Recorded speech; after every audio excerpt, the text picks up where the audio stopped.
Well, well, well. So we got another great show for today, and we're going to be basically giving some updates on some of the things that we've talked about over the last few days. We're going to be talking about the Caitlyn Clark hate. I mean, there just seems to be no end to this. I mean, you have people doubling down. You got people calling all of a sudden now they're the victims. I mean, lashing out at the fans. It is all kinds of things. And it just goes to show you once again, this league is poorly managed. And as I said the other day, man, this league's got to be about 30 years behind. Also, we're going to talk about the Shedeur Sanders hate. I don't think a lot of people realize it, but Shedeur Sanders is hated too, similar to Caitlyn Clark. And then we got some other updates as it applies to LeBron James and Terrion Arnold. But nevertheless, man, we have a lot to talk about next on the G Sports Nation. Let's go.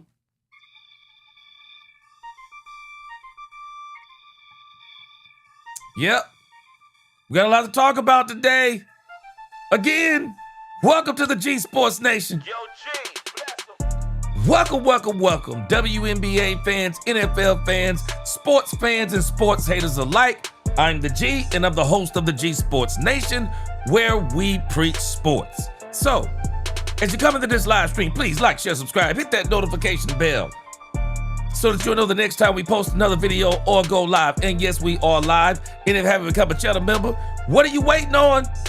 We have a lot of great things coming up the rest of this season. Now let's preach sports. This is our show for the day. Got quite a few topics to cover today.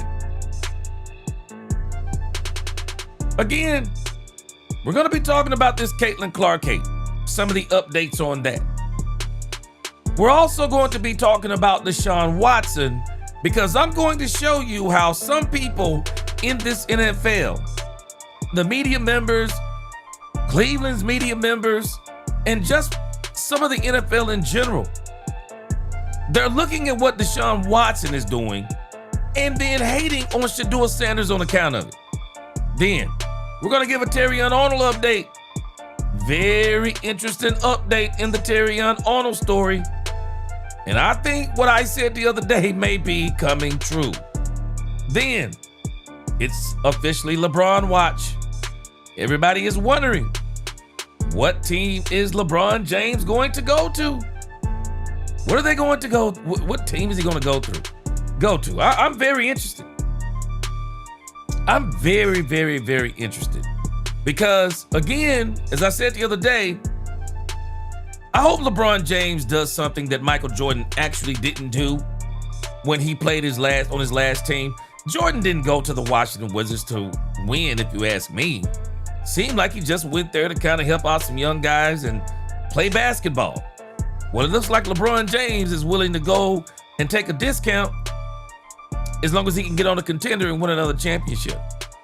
I mean, if you're going to keep playing and you got as much money as he has, why, I'm not saying don't play for the money, but I say play for the chip. Play for the chip. So, that's our show for today. Got some good topics to get into. Let's get into the first topic here with... Get into our first topic with none other than Caitlyn Clark. yes! Here we go! The Caitlyn Clark hate, I want to show you some. Let me see, which order do I want to go in? The Caitlyn Clark hate is absolutely crazy to me. But what is so insane when you think about the Caitlyn Clark hate and when you think about the Shedeur Sanders hate, one thing that you can tell that both of them absolutely have in common, they were raised the right way. Both of them were raised the right way.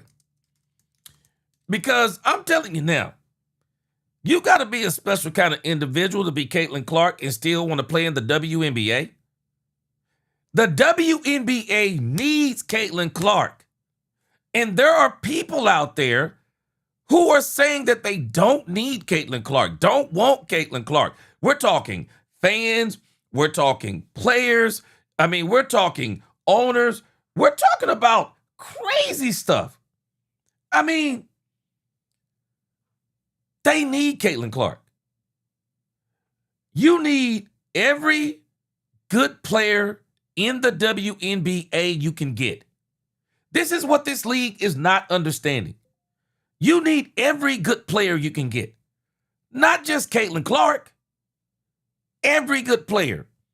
And not only do you need Caitlyn Clark and other good players, but when you got a player that is just crazy popular, you don't understand business if you're not going to ride the popularity of that player. Do we not realize? I keep saying this. The WNBA, it is 30, 40, 50 years behind everyone else. Every other sport gets this. Even for people who make this argument. Well, Caitlyn Clark, she isn't the best player in the WNBA. Who cares if she's the best player in the WNBA? I can tell you this. She's the most popular player in the WNBA. Line up Caitlyn Clark besides every player in the WNBA. I guarantee you, there are two players, not just Caitlyn Clark. I believe there are two players that most people who don't even follow the WNBA will know if you line them all up. And both of those players are known probably because of Caitlyn Clark. Caitlyn Clark and Angel Reese. Because of what happened in the college championships. Everybody knows those two players. And one of those players just happened to be more popular than the other one. You really can't compare them. They're two different types of players, two different positions. You shouldn't really be comparing the players. But when you get a player like Caitlyn Clark, people are making the dumbest arguments.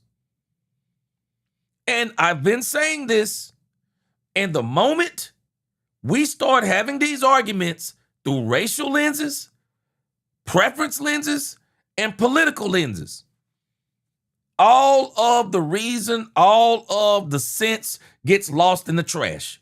Because everybody, I don't understand what is... The WNBA, I'm telling you, it's backwards.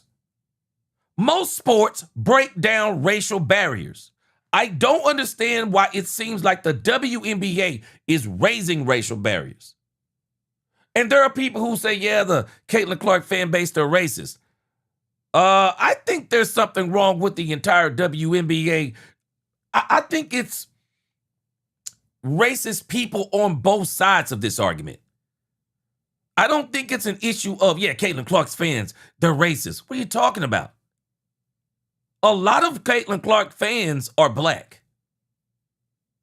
People will try to make you think, yeah, it's her white fans. What are you talking about? I've been hearing so many black people, men and women, speak up for Caitlyn Clark. It's insane. How is it racist? Because people just have eyeballs and they can tell that the WNBA has poor officiating in the grand scheme of things. And it's not just Caitlyn Clark they're going to get hurt. They're going to get their other players hurt. Because every league puts in rules. I don't understand this. Even when I hear people making these arguments, I'm like, what are these people talking about? Every league puts in rules to protect its superstars. They all do it. They all do it. Go hurt the best player in any league doing something crazy. Watch what that league will do shortly thereafter. There'll be suspensions and there'll be rule changes. Every league does it. But the only league that gets mad when they do it is the WNBA. And people like Emmanuel Lacho talking about Caitlyn Clark. This isn't about Caitlyn Clark. We've seen some crazy play out of this league. and just crazy fouls. But again, let's continue to go through this. Because again, people keep trying to make this into a Caitlyn Clark issue, a race issue. The WNBA, the WNBA has a bigger issue than this. And I don't know who this is, Gail Billups. Gail Billups, don't put nephew with CC with your thinking. Gail Billups, I'm glad you unsubscribed, because anybody who unsubscribes before they actually hear a story, well, that's on you. Don't need you. Don't care. Don't come back. Doesn't bother me. But Caitlyn Clark and Shedeur Sanders, contrary to what this person is mad about, they're actually both hated for almost the same reason. Caitlyn Clark is simply hated because of her popularity. The WNBA, there are people in that sport. They're mad because Caitlyn Clark is the most popular player in the WNBA, and it's not even close. So many things happened good for the WNBA when Caitlyn Clark came to the WNBA. And if you can't see that, you're short-sighted and you can't see. Let's think about Shedeur Sanders, and we'll get to him when we get to his subject matter. But let's think about Shedeur Sanders. What does Shedeur Sanders do to deserve the hate he gets? Who doesn't know that Shedeur Sanders is hated in this league? What did Shedeur Sanders do? What? Be born the son of one Deion Sanders? What did he do? Played well in college? Put up crazy stats? Should have been no less than a second-round pick? But instead, kicked down to the 5th round. Hated on by people in the NFL. It's obvious that there was a concerted effort for Shedeur Sanders to get drafted in the 5th round because there were too many teams that needed quarterbacks that didn't select Shedeur Sanders. And they still need quarterbacks. Pittsburgh Steelers comes to mind. New York Jets come to mind. So many teams. What's their beef with Shedeur Sanders? He's Deion Sanders' son. He's hated for no reason other than that. Meanwhile, the fan base is speaking on Shedeur Sanders the same way the fan base keeps speaking on Caitlyn Clark.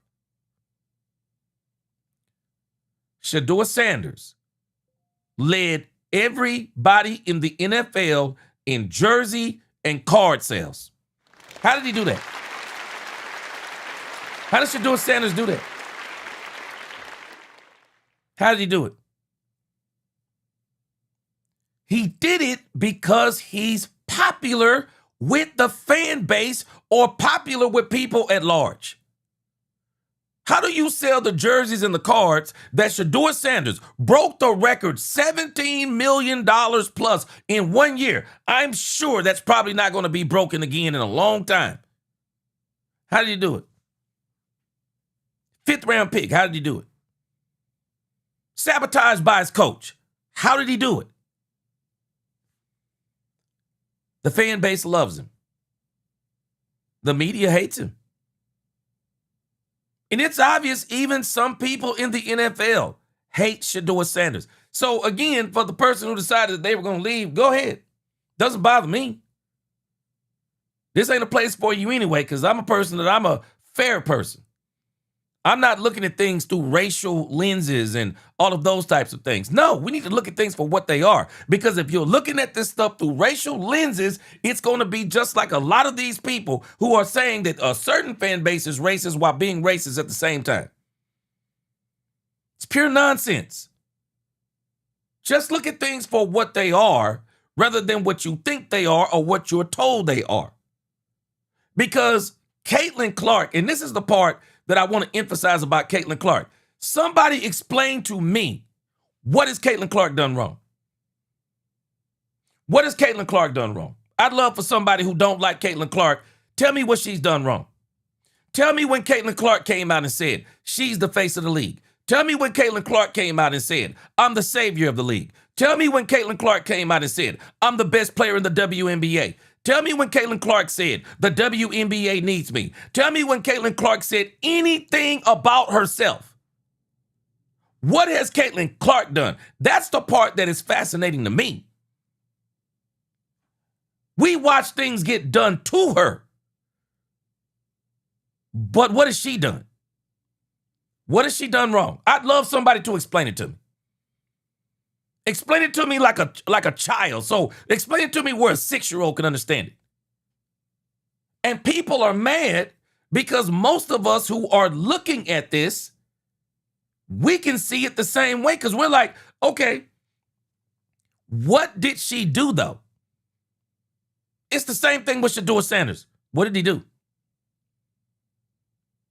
I would love for somebody to tell me, what did Shedeur Sanders actually do wrong for the Clevelad media to absolutely hate him? For Colin Cowherd, for other media members, even the NFL that let him fall to the 5th round, what did he do wrong? Both of these players, they hate these two players. For what? In the grand scheme of things, they didn't do anything wrong. Just like this person here says, FKCC. Okay, tell me what she did, Sid. I'd love for you to tell me what she did. Don't tell me about her fans. Don't tell me about the media. Don't tell me about anyone else. Don't judge her based on what others are saying about her. Just like people shouldn't judge Shedeur Sanders based on what other people are saying about him.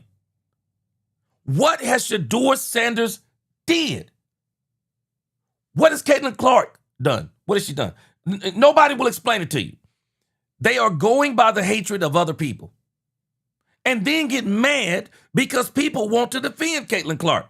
Well, I'm pretty sure people want to defend Caitlyn Clark because she's not really defending herself. Let me tell you what Caitlyn Clark knows. Caitlyn Clark understands something. She is danged if she does, and she dangs if she don't. If she comes out and says something that people don't like, they're going to attack her.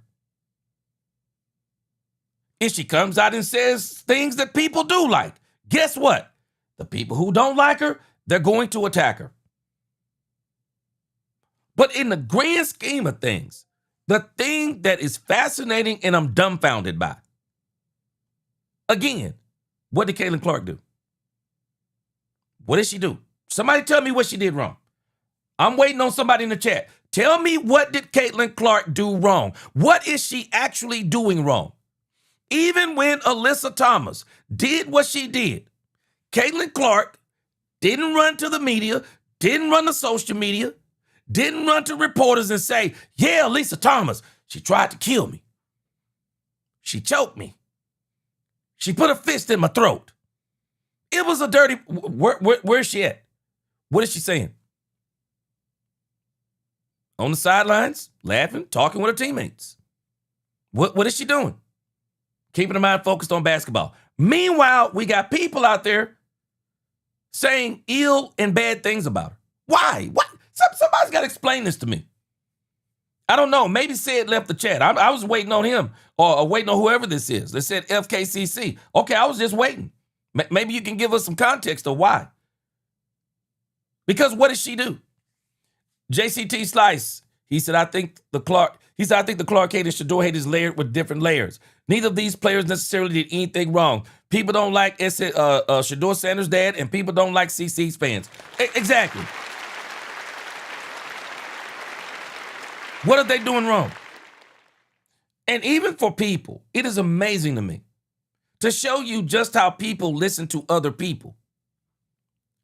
Calling Caitlyn Clark's fans racist. I'm not racist. I'm a Caitlyn Clark fan. Charles Barkley has said he's a Caitlyn Clark fan. I've heard Charles Barkley speak out and speak up about all kinds of things. I don't think anybody would call him racist. Charles Barkley is a Caitlyn Clark fan. Louis Riddick, I don't know where anybody would call him racist. There are so many people, black, white, yellow, and green, speaking up for Caitlyn Clark. But this is what I told y'all last week. This is the problem with this racist nonsense. When you start looking through race, politics, and preference, anybody who speaks up for what is right or speaks up against what somebody doesn't like, we go to the one word that we know that if you label people with this label, that automatically they become a pariah. Oh, they're racist. Based on what? Based on what? Because we got eyeballs? Because we can see what we're seeing? What are we talking about? It's just pure nonsense. It's pure nonsense. Nobody can give you a good explanation for it. Jeremy Betts, he said people just hate because of what they think of a person from their perspective because they hateful anyways, judging simply on what they think and not what they know. I haven't heard anything that Caitlyn Clark has said. I've seen nothing that she's done that would make me say that Caitlyn Clark is racist. If anything, looking at Caitlyn Clark, I would say, man, she's not racist. If anything, I would say she's not racist. She does everything she can do to ingratiate herself to this league. She doesn't complain about any of the crazy stuff they do to her. You don't think she can see it? She can see what they're doing. She can see it. You don't think sometimes somebody tells her what somebody posted on social media? We don't think that sometimes she sees the news and what people are saying? We don't think she's seeing it? It's crazy to me. It's crazy to me. Bog Daddy, he said, all CC did was took the abuse her first year from jealous players in the league, did not set the tone to protect her. And Bog Daddy. And not just her, but players like her. Players like her. JCT Slice, he said, I'm an Angel Reese fan, but I don't hate Caitlyn Clark, and I'm not racist. I actually like both of these players. Yeah. I think they're both fun to watch, especially when we're not talking all this old dumb racial and preference stuff. But this is what people are doing. And this is what is making all of this stuff absolutely insanity. Let me pull up a couple of things that's still going on out there. I mean, this stuff is crazy. Let me let you see this first. This is this was on the Actual Friends podcast. Let me see. And they're talking about here Stephanie White's comments about Caitlyn Clark. Now, I'm going to show you something about Stephanie White. And this league doesn't understand that these people who say some of the things that Stephanie White says, it's also a problem too. But let's listen to the first part of what she says. Let's listen to this. They are trying to destroy the body of their trans. And I just say again, absolutely unacceptable.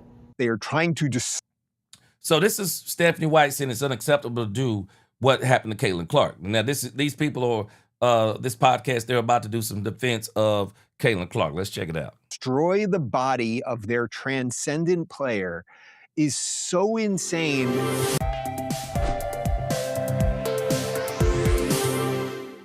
Let's go ahead and play yet another video clip of Caitlyn Clark getting clobbered through a game. Caitlyn to the ground, and ooh, that's a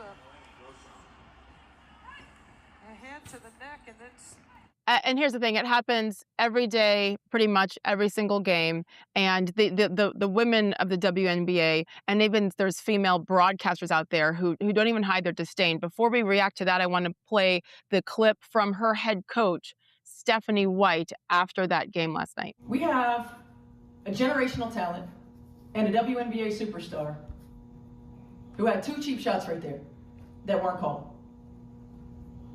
And I just say again, absolutely unacceptable. Real quick, context on Stephanie White, the head coach of the Indiana Fever. I think for the 2nd or 3rd season, this is hers. When I was a young sports reporter in Indianapolis in the mid-90s, I interviewed Stephanie White when she was a junior in high school, Miss Indiana basketball. She's Wow. now 49 years old. Just saying Wow. perspective here, speaking of feeling old. And she is an incredible person, incredible player, incredible coach, who is now having to defend the incredible player named Caitlyn Clark, who continues to have to put up with that kind of stuff. We all like physicality in basketball. Let them play. But it is another level. And she's been pretty quiet, I think, overall about how she feels Caitlyn has been a target by so many. And it's not just the players, to her point, Dave, when the officials don't call call the foul repeatedly, it feels like this is all intentional by all parties involved. What do you think? Well, Sage, we've talked about this once or twice, I think on camera and definitely off camera. The fact that the league seems to be going out of its way to destroy, and I mean it in a literal sense, they are trying to destroy the body of their transcendent player, is so insane. You almost, if you were writing a Hollywood script, you would go, this is too over the top. Back in the day. And see, I'm going to tell you something about what he just said. I don't think they're trying to break down her body. I don't think that's what they're trying to break down. I think they're trying to break down her will to play. I think they're trying to break down her will to play. I think what they would like for her to do is to have her will broken and take your act to Europe or overseas. They're trying to break her will. They're not trying to break her body. That's what you're trying to do. When will you say enough is enough? See, and the reason why I know it's the will, because they're not just doing things to her body. They're doing things to her will by saying she's a problem, by saying they don't need her. Let me give you even one further. By saying they don't even appreciate her. They don't appreciate anything that she's brought to the WNBA. They don't appreciate her, and they would rather her be gone. And as a matter of fact, we hate all your fans. What? Do what?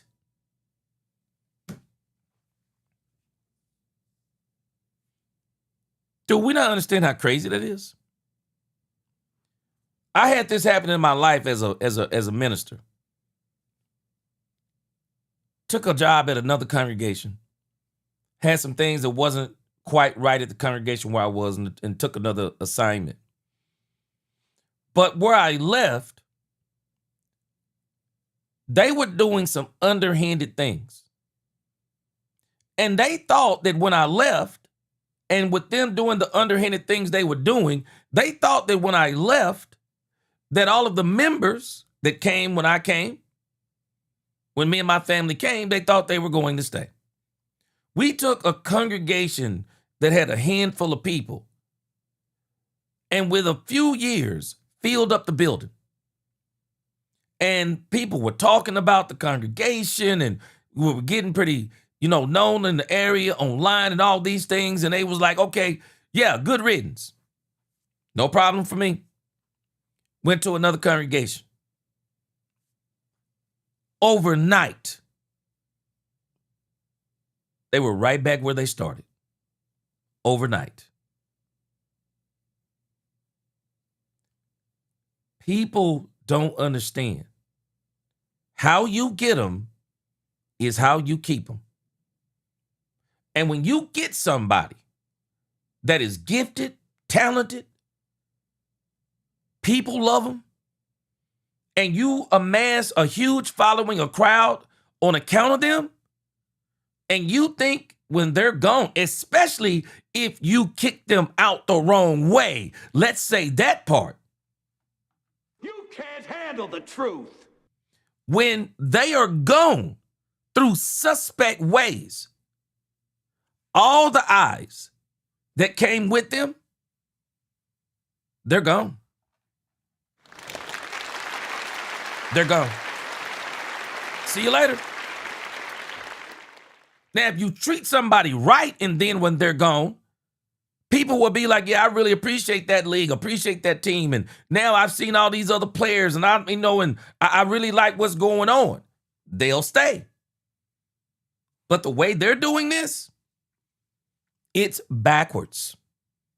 It's absolutely backwards. And I'm telling you, some of the reasons why they do this is because they are a league that doesn't stand on its own. They are a league that's subsidized. And they feel like it doesn't matter what we do because we're going to get subsidized. And if we don't, we'll put pressure through the court of public opinion. We'll say that everybody's doing us wrong, and then we'll just force subsidization again. But the NBA really needs to just say, hey, this is it. Y'all got to stand on your own now. Because as long as you don't do that, this stuff is going to continue to happen. When Michael Jordan was really ascendant, so, after Magic and Bird and the Pistons had a couple of years, and the Pistons beat the crap out of everybody. They had the Jordan rules to beat the crap out of Jordan. But basketball overall at that time was a very, very different game. It was much more violent. There was a lot more you could get away with. And Jordan was treated, in some sense, you could argue he was hit even worse than the average guy at the time. Mm-hmm.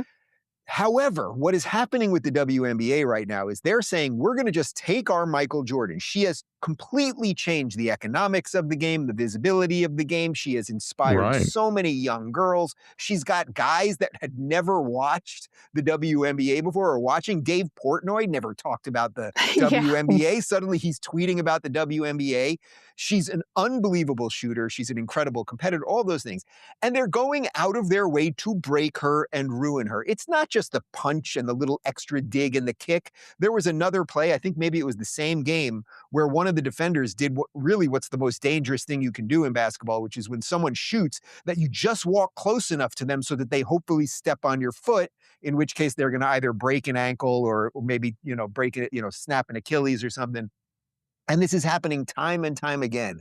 And I would say that if the WNBA will not do anything about this, which it seems that they will not, that Caitlyn, not whatever I called her before, not the one from CNN, that Caitlyn Clark should leave the league and she should start her own league. And I know that sounds completely insane. And I know she'd probably, the toll it would take. And I get all the reasons not to do it. But at some point, there is something so grotesque happening here. And I would also say, and maybe this sounds a little sexist, there's something different about women hitting women than watching men hit men. I just think optically, there's something just off about that. And they're ruining what should have been their moment to just put rocket fuel under this thing. All because. See? And you think about, I want all of us to think about this. Caitlyn Clark couldn't do that if she wanted to. The racial divide would be insane. It would be insane. The politics, it would be too much. I'm sure she understands this. It would just be too much. It would be too much. She could not make that move. Now, she could go to Europe, but even if Caitlyn Clark went to Europe, the effect that would still have, because she would still be a pariah. Oh, all the fans that left with Caitlyn Clark, they're all racist. It wouldn't matter if they were black, yellow, red, or green. They would make you think that all of those fans are racist, and obviously they all must have been white. This is one of the craziest things I've heard, because Caitlyn Clark's fans, they are of all races. They absolutely are of all races, all preferences. They are of all things. And for people to be so small-minded to say stuff like this, it is insane. And I don't even like what this guy is saying, because I don't think she should do that. I just think it would just make it that much worse. I think in the grand scheme of things, unless something very drastic happened, I think Caitlyn Clark is doing what she should be doing. She's showing her character. Just do what just show your character. Stand tall, Stand tall and let's see what happens. Let's see what happens. But it's crazy. It's crazy because in the grand scheme of things, I talked about some of the same things. But why would you want a player like that going? I don't understand it. If it was me, I would be just like Allen Iverson was. I'd be just like some of Michael Jordan's rivalry was, like rivals were, like Gary Payton and guys like Vince Carter, Tracy McGrady. Man, when I would see Michael Jordan, it would be on. You know, or when I saw Caitlyn Clark, it would be on. You know, a lot of these good players, when Michael Jordan played, man, they would love to play Michael Jordan. They're going to be in the spotlight. I don't understand. This league is so far, it's doing so many things backwards. She's white. I was gonna ask you. And there's the white, right? And there's the white and straight part, right? And straight. God forbid. Yeah. Is it that? Is it really that? Or is it like, oh, they went after Magic Johnson? Because then I was wondering that. Then you guys brought up Magic Johnson, and you know he wasn't divergent from a typical basketball player. So is it just the greatness, or is it that, or is it all of it? There's definitely something else going on here with the skin color and the sexuality. Like there's something going on. You can't read the mind of every individual player who kicks her in the head, but there is definitely this tension between. Now I'll be honest with you, and y'all tell me. Now I am kind of struggling with the sexual preference part. I'm kind of struggling with that part because the reason why I'm struggling with the sexual preference part is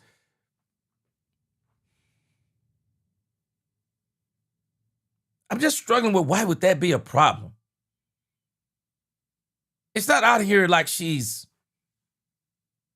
exposing the WNBA and parading around her boyfriend and just saying that I'm missing that part. I've heard this part of the argument.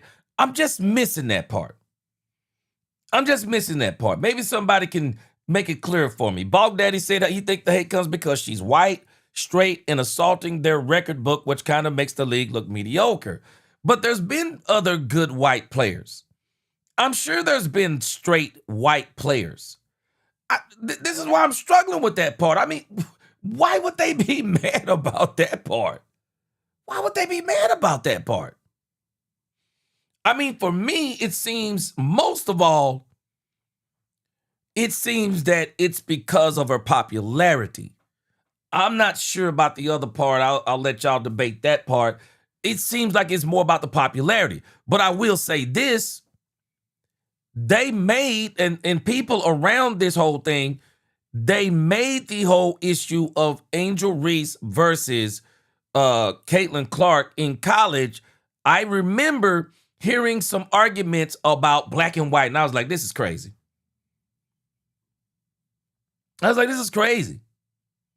Why are they making this into a black-white thing with Caitlyn Clark and Angel Reese? Why are they doing this? And for me, it seems to be predominantly because of her popularity. Predominantly. Now, if you're telling me it's because of her popularity and she's white, I could see where some people would think like that. If you're telling me it's predominantly because she's popular and she's straight, I could see where that could be a problem. I'm just dumbfounded that it is, though. I'm dumbfounded that it is. So, according to what some of you are saying, you think they want a gay white or a gay black player to be the face of the league. I mean, I'm not sure. When I look at the WNBA, I never even think about any of these ladies' preference until they put it out there. Yeah, the Pope B. Frank, he said killing the record books. Okay. 72 said the coach is gay too. Bog Daddy said she's breaking records. Yeah, they stood for 30 years. Yeah, she's breaking them in 3. Yeah, I think it's about the popularity. Essie Thompson says CC is not Shedeur. White people hate him. CC stop is racist from, let's see. Okay, give me a little bit more clarity on that. Because, Essie, this is kind of where I am on both of these players. I don't think it's as much about race with either one of these players per se. I think people are more jealous about the popularity of these two players. I think they're jealous about the popularity. I mean, we all know how popular Deion Sanders was. So, of course, Shedeur Sanders. Man, Shedeur Sanders came into the NFL rich. Shedeur Sanders is making so much money off the field, it's insane. Literally off the field.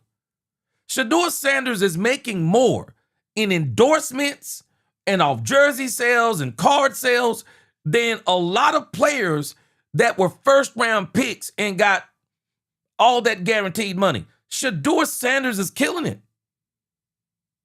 It's the popularity of Shedeur Sanders. And that's why I say they're both kind of in that boat because Caitlyn Clark is popular. Let me let you hear the rest of this, and then I'm going to hit you with another profound statement. But because the league, in essence, has embedded itself with so much of the woke stuff that why wouldn't you be wildly against the successful white straight person? Now, this part right here, I think every league has to be real careful with this, trying to align themselves with every movement. I think every league has to be careful with that. It's a thin line. You got to be very careful with who you align yourself with, because the league itself can create some of these things. I get what he's saying right here. In the league, let's put it this way, then I'll stop. If she was a black lesbian and she was dominating the league at the highest possible level, which I think at one time Cheryl Swoops was, but I don't even think she's a lesbian anymore. I'm pretty sure she married a dude eventually. But if she was a black lesbian, they would never be putting up with this. And the same people that are like, let them play would be screaming, this is racism. This is so sad. You know, I heard there's a league in Southern Florida where they're going after this guy named Dave Rubin. Yeah. Caitlyn should get the 18-year-old kid who took out my shoulder as her enforcer.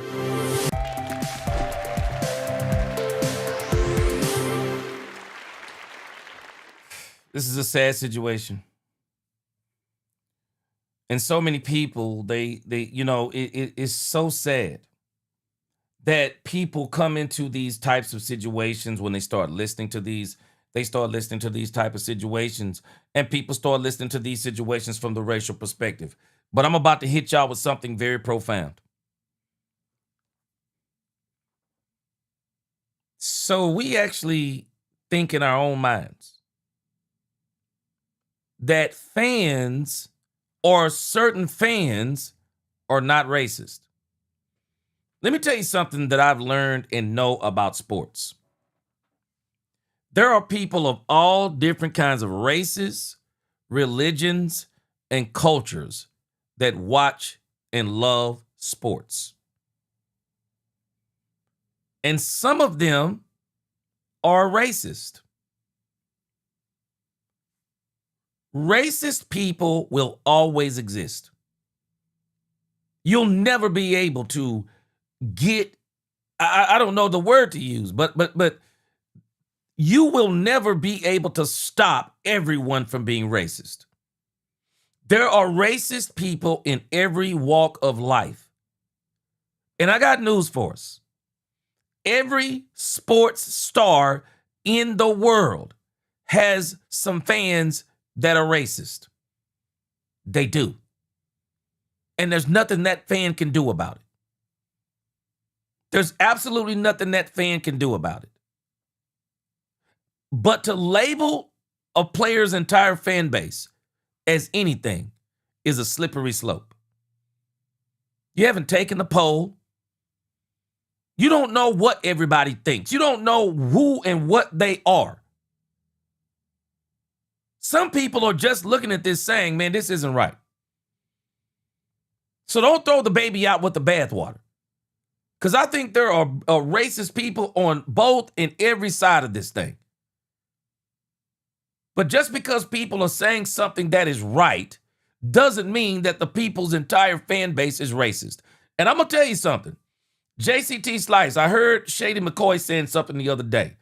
Shady McCoy was saying that the girls or the young ladies who are complaining about some of the things that they are getting from the fan base of Caitlyn Clark, some of the things they're getting from the fan base of Caitlyn Clark, Shady McCoy said that, these ladies need to toughen up because that's kind of par for the course. Now, I don't want to be insensitive, but that is par for the course. Do we not realize that athletes are absolutely hated for all kinds of reasons?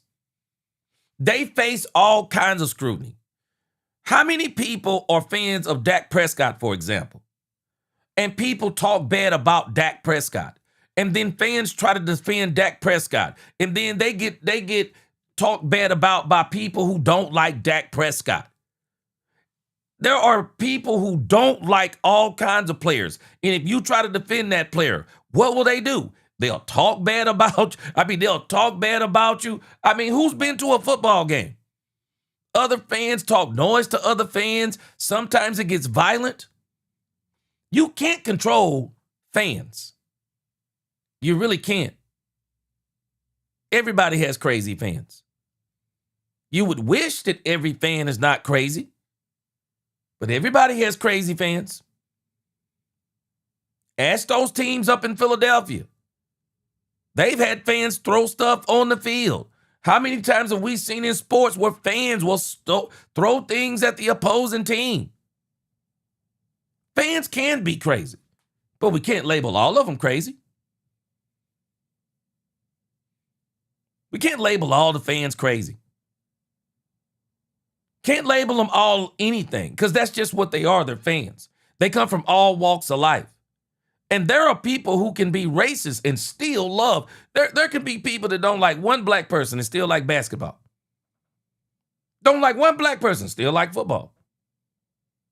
Don't like one white person, still watch football. Still watch basketball. Still watch baseball. Still watch hockey. Because that's how people are. Sports is just one of those things where people from all walks of life watch. And that's why I'm like, man, we got to be careful when we start saying some of these things. It's a blanket. Oh, yeah, the fans of Caitlyn Clark are racist. What? Well, I'm not racist. I don't think y'all are racist. There's a lot of people that like her that are not racist. There are probably some who like her because you can't stop the people who are racist from liking you. What are you going to do? Come out and do something real stupid? Yeah, everybody who racist, don't watch me. Why would you do that? You might actually be able to turn somebody who's racist from not being racist anymore. You can't make them. Sometimes in your humility, you never know what you might be able to do. I'm going to read some of your comments here in just a moment. But this is a thing that continues to astound me as it applies to Caitlyn Clark. No matter what's going on, this is her attitude. Check this out.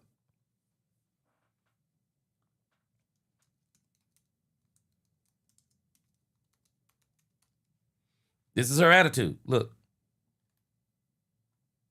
Leg sleeve come about? I knew that would be the first question. I wanted to ask about golf, but she went to the leg sleeve. People are wondering. Just a little compression on the leg. I don't know. Leg sleeve come about? She just keeps a very good attitude. No matter what happens. She just keeps a really good attitude. She never tries to let on. And this is the thing that I've noticed about Caitlyn Clark. She always tries to let on like there's nothing wrong. And she knows there's something wrong. She's hearing all the talk, but she carries on like she's not hearing the talk. This is what Caitlyn Clark does. I'm telling you, she understands. Engelbert doesn't resign. Caitlyn Clark. She understands the assignment. Break records because viewers tune in for her. I was trying to get this one right here. Got music on. I can't play it. But it's Cunningham, Sophie Cunningham, talking about Caitlyn Clark. But she just continues to do what's right. Nothing more, nothing less. This is a lady by the name of Jonquel Jones, and she was talking about Caitlyn Clark. and she's speaking on this thing with racism.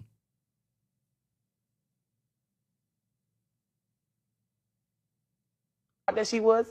Let's listen to it. Let me see here. They want her to be the representation of their racism and you know, like their view on the world, and she's not like that. And I think you have to be careful when you say like the Fever fans, because I don't think it's the Fever fans. What did I just say? what did I just say? This is my first time hearing this clip. What did I just say?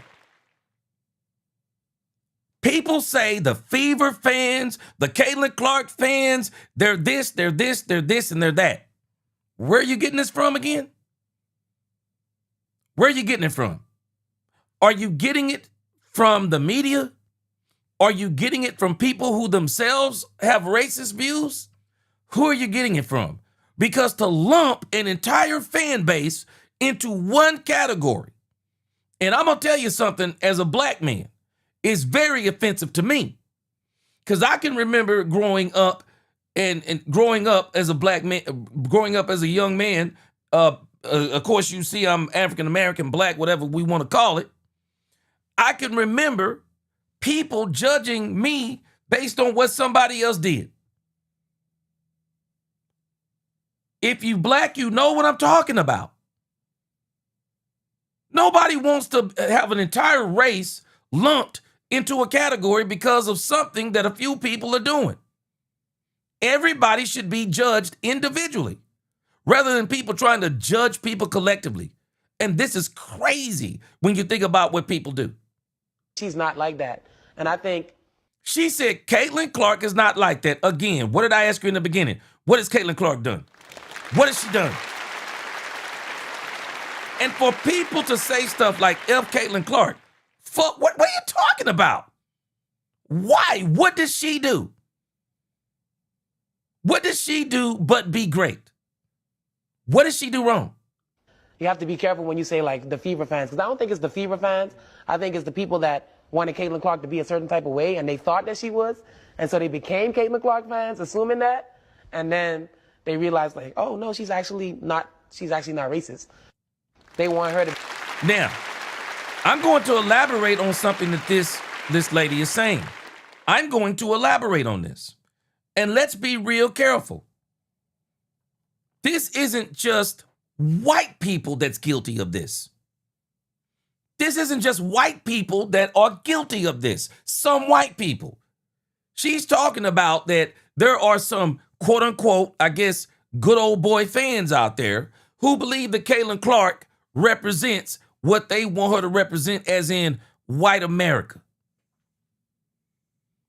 Yeah, but there are some black people out there and other people too who also want to identify Caitlyn Clark as what they want her to be, as in a racist person too. This is happening on both sides of this thing. There are people who say things about Caitlyn Clark and they don't even know who she is. And even in what she's showing them, what do? They deny it. See, this is why I say when you start looking through racial lenses, you get misinformed and you see things wrong. But when you look through the perspective of what is actually right and wrong, people of all backgrounds are guilty of these type of things. And so when you start trying to just boil it down to a fan base or a certain racial group in a fan base, that's banana bonkers. It's a slippery slope. It's a hasty generalization. It's terrible to do things like that. And again, I still question, what did she do wrong? What did she do wrong?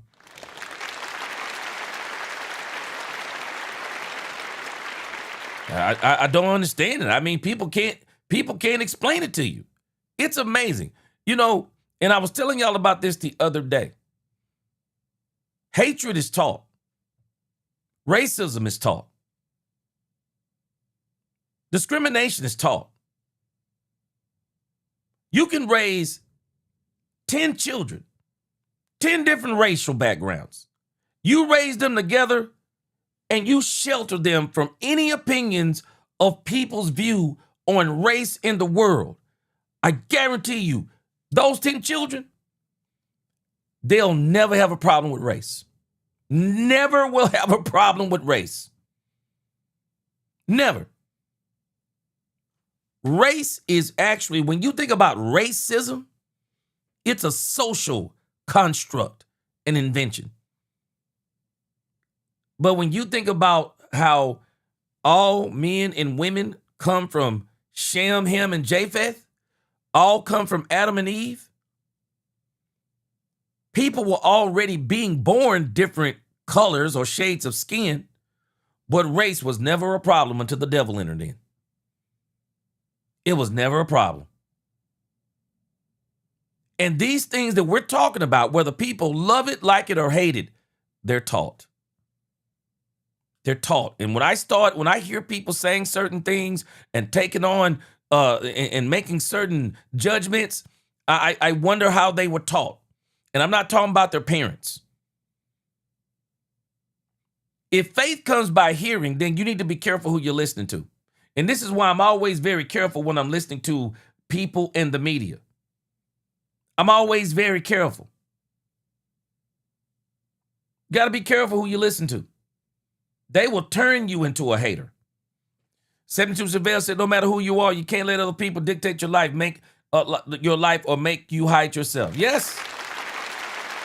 Yes, sir.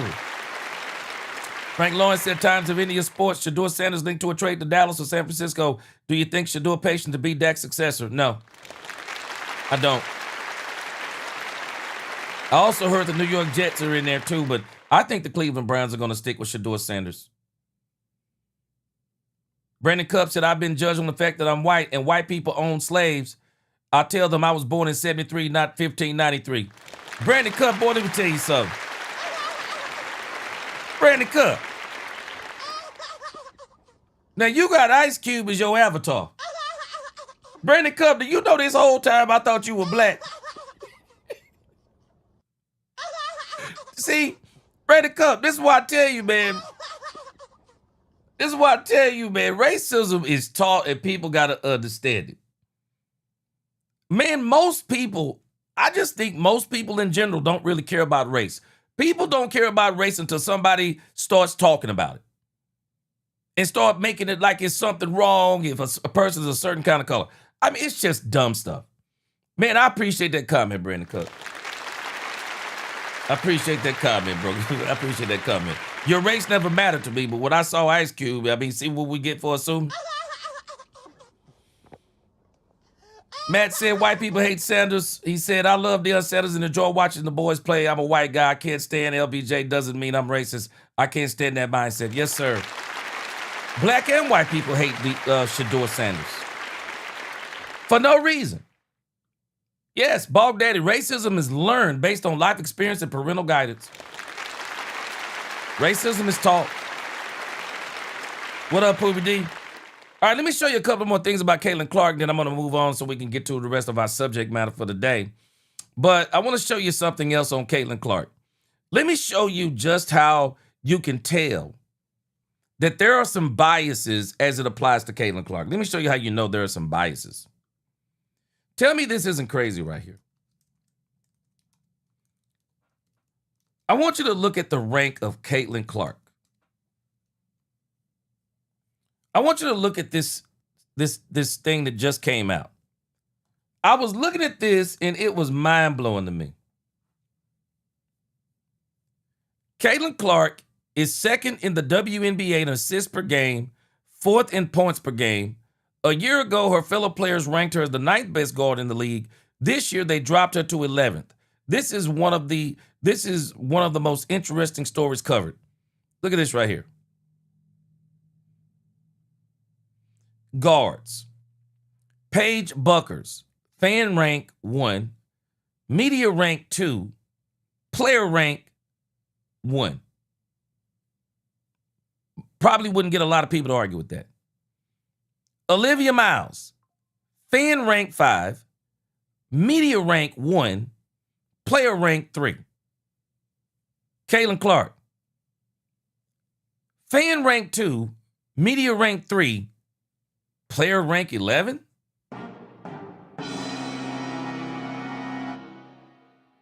Well, my problem is, why would the players rank a player that good at 11? Kelsey Plum, look at her. Fan rank 6, media rank 5, Kelsey Plum 12. Why would the players feel like she's number 11? Knowing the dots she be putting in people's eyes.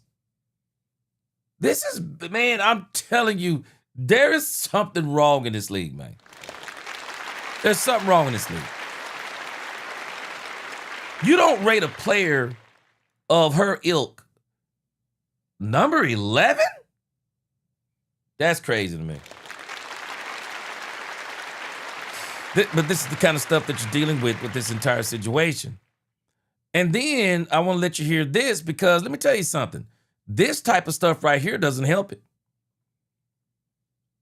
This type of stuff doesn't help it that Stephanie White, let's see, let me see here.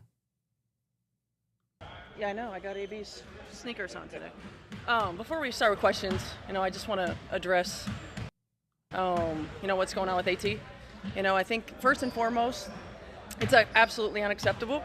I think as a league, as a whole, there's been so much more toxicity, racism, homophobia, straight out like nonsense, hate nonsense. And it is absolutely unacceptable. Most of this coming from the online community. Most of this, in my heart of hearts, I believe, not coming from WNBA fans, Indiana Fever fans. I believe that this is people who are using our league, using our players to further divisive agendas. So I want us to think about what she just said. This is a very irresponsible statement in the grand scheme of things. Because she's making an accusation against groups online saying things to Alyssa Thompson. But I do think, as much as I don't agree with Shady McCoy is right about this. The WNBA, I'm telling y'all, they really need somebody to bring them kind of up to date into the future. Do they not realize that this is what you face as athletes? It's not right, but it is what happens. Athletes get called everything but a child of God. They get called all kinds of things. Attacked. Social media attacks by the media. I'm not saying that it's acceptable, but you got to understand something. This kind of comes along with even being famous or popular. Once you become popular, I'm telling you, you're going to get ridiculed. If you become popular, you're going to get ridiculed. It's just not a whole lot you can do about it. It's not a whole lot you can do about it. Bottom line, I don't know what else to tell anybody. It's just not a lot you can do about stuff like that. But I definitely wouldn't just say it's not Indiana Fever fans. And yeah, it is some of the fans. And some of the stuff the fans are saying, they don't want to listen. And so they just mark that off as just crazy folks. And even with Alyssa Thompson, no, nobody should be threatening Alyssa Thompson. Nobody should even be threatening Caitlyn Clark or none of these players. But they all need to understand, man, this just kind of comes along with the doggone territory. Social media is like this. People attack people all the time on social media. Why? Especially once you get popular on social media, it is what it is. I'm not excusing that. I'm just saying that's the life that we live in. And so one of the things we have to learn how to do better is that rather than focusing on all of the negative stuff and trying to, make that into, somebody making death threats, yeah, make that known to the authorities. But at the same time, we just got to understand, man, that's the world we live in. It's unacceptable, yes. But can you stop it? I don't know how you stop it. I don't know how you stop stuff like that. I don't. It's not acceptable. Yes, we have to continue to protect our players. We've got to continue to support our players in our league. We get to play a basketball game. And AT was exactly right. We get to play a basketball game. And yes, that's going to come with criticism. Yes, that's going to come with fans and the love-hate relationship that they have with players and teams. That is going to come. But it's not hard to not be a jerk. And if you are one of these people that are online doing this, do not call yourself a WNBA fan. Our league is about inclusiveness. Our league is about competition. Our league is about elevating women, elevating marginalized communities, including and being inclusive of all different walks of life. That is what our league has always been about from day one. That is what our league will continue. And I think this is where a lot of people are very contentious on this. Because I think a lot of people don't believe this. And as much as she's saying this, I think she's kind of closing her eyes to this. I think she's kind of closing her eyes to this and just boiling this down to people that are not Fever fans and all of these types of things. No, this is, and I think Gyro said something here that I think that is important. He said it needs to start at the top. The commissioner, yeah, do better with your refereeing crew, not just to protect Caitlyn Clark. Get your refereeing crew together so that you protect all of your players. So that you don't have dumb things happening to where people start taking sides and saying things and all kinds of things like that. That's what you got to do. Yeah, Frank Lawrence, I don't think she'd do that, though. I think it'd be hard for her to do it. Yeah, I think it'd be hard for her to do it. They got to get some better people to run this stuff. Gyro says so true. When you become popular, people criticize you, and that is because they get jealous. It happens, especially in any workplace. It happens in all works of life. I mean, it doesn't mean that it's right. But at the same time, don't start trying to lump a whole group of people into a category because you don't like some of the things that they're saying. I mean, I really think that this league needs some kind of, I don't know, for lack of a better term, maybe they need some counseling on some things to help them to kind of understand, what comes along with being a popular league. Do we not realize this is exactly kind of what we're talking about? Caitlyn Clark brought popularity to this league. She brought a whole bunch of different people to this league. And it happens with players all the time. And you have to take some of the good with the bad. There's no other way to slice this. People hate players. They do. People hate players sometimes. They say some hateful things. I mean, people hate people. They say some hateful things to people online all the time. All right, I want to move over here to the Deshaun Watson and Shedeur Sanders thing. Yes! Here we go! I want to move over here to the Shedeur Sanders, Deshaun Watson thing. So this is another issue where we are seeing a lot of hatred. The hatred of Shedeur Sanders. It is going to have to be studied when it's all said and done. It is going to have to be studied. Why do people hate on Shedeur Sanders so much? All we've watched Shedeur Sanders do is try to get better. That's all we watched. Him trying to get better. And the Clevelad media out there, they have done everything. A lot of them have done everything they could do to say that Shedeur Sanders isn't good enough, to talk bad about Shedeur Sanders, to make people hate Shedeur Sanders. They've done everything they can do. And so I don't know if y'all followed this whole thing with Shedeur Sanders and Watson, but I've actually been following it. And one of the things that I noticed is that Shedeur Sanders was doing a lot of work in the off season. He was doing a lot of work. He was hanging out at the facility, hanging out with the players, doing a lot of those things. And you narrowly heard anybody saying anything about it. It's peace, not happiness. But meanwhile, some of us were saying something about it, but a lot of these media pundits were not talking about it. But then all of a sudden, Deshaun Watson comes out. Deshaun Watson comes out and releases a video. And now all of a sudden, people are giving Deshaun Watson all this credit. And they're saying that now Deshaun Watson should be the starting quarterback of the Cleveland Browns, or this is proving that he wants to be the starter. This is going to go a long way with the team, as if Shedeur Sanders was not already doing this. And I'm going to play my own music because I don't want to get a copyright. This is Deshaun Watson.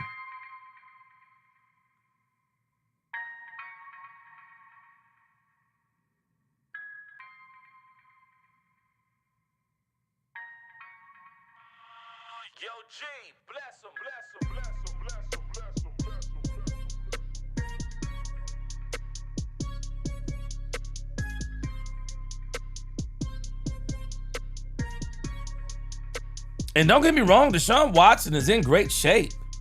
He's a football player. Why wouldn't he be? His problem in the last few years hasn't necessarily been being in shape. It's what he's looked like on the field.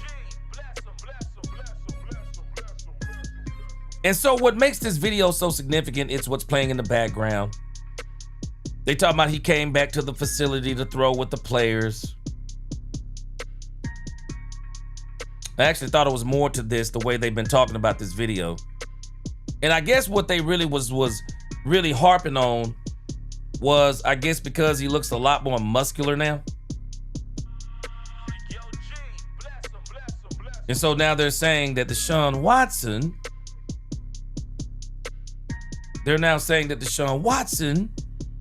he really wants to be the quarterback of the team. And now you're starting to hear all this stuff about Deshaun Watson should start. And I was blown away. All right, let me see. I think this is another clip. Let me let you hear this. He seems to feel like he can redeem this. So you saw that video, and this is them talking about Deshaun Watson. Listen to this whole entire thing. And I guess, who am I to argue that he can't? If he, I don't think it's going to happen, but if he thinks one season can be the snowball effect to all of a sudden having his whole entire football life rewritten, I guess I can respect that he's taking it serious and thinks it can happen. I just don't believe that it can. No, I don't think that he's going to return to the player that he was, or that the Browns thought that they were going to be getting when they made that trade and gave him that insane contract. Because there's all sorts of quarterbacks, Daryl, that have rewritten their football life and have rewritten their stuff after so many times. We in society, we do tend to forget largely. Now Deshaun's story will never go away. That's such a big part of it. The same way Big Ben's story was such a big part of it. It's never going to go away. But there are guys like Jameis Winston, for instance, where it becomes a footnote and doesn't necessarily define them. Right. But it's been 6 years for this guy. He's played 19 games in 6 years. And I just don't, first of all, I don't think it's fair to Deshaun. And believe me, I'm the last person that's ever going to really defend him on anything. But in this case, I will, because there has to be some fairness and some objectivity when it comes to this situation.